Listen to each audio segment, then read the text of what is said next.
At its height in the early 20th century, the Second French colonial empire possessed significant holdings on the African continent, including a substantial portion of North Africa and the majority of West Africa.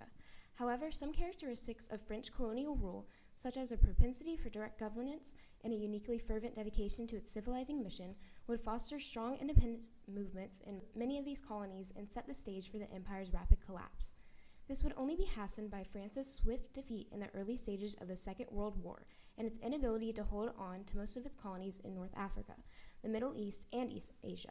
After the Axis powers were defeated, most of France's colonial possessions were restored, but the damage to its authority had already been done. Unable to see the writing on the wall, the post-war French government sought to hold onto their crumbling empire against a growing wave of decolonization.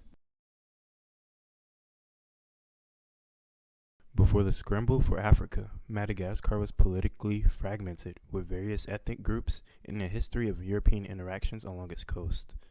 In the early 16th century, Portuguese navigators reported towns in the northern part of the island where Malagasy and Afro-Arab cultures had merged. Over the next century, Portuguese influence grew, but Madagascar remained largely independent, with powerful dynasties like the Marasorena and Adriana Marina rising and falling between 1650 to 1896. In the 18th century, France began colonizing nearby islands and established relations with the Marina Empire. These relations were often tense, leading to the First Franco-Marina War in the late 1800s, after which France took control of the capital, Antananarivo.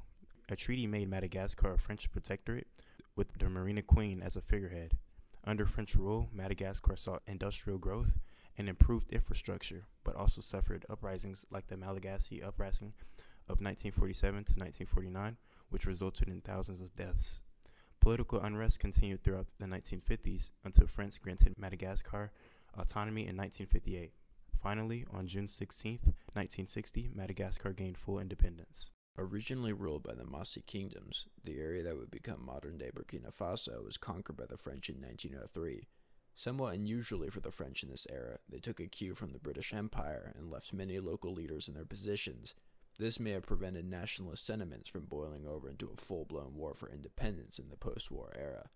After having difficulties putting down the Malagasy revolt in Madagascar, and suffering decisive defeats in Algeria and Vietnam, France was forced to reckon with its increasingly untenable status as an overt colonial power. This led to the creation of the French Community, an organization of French colonies in Africa somewhat comparable to the British Commonwealth.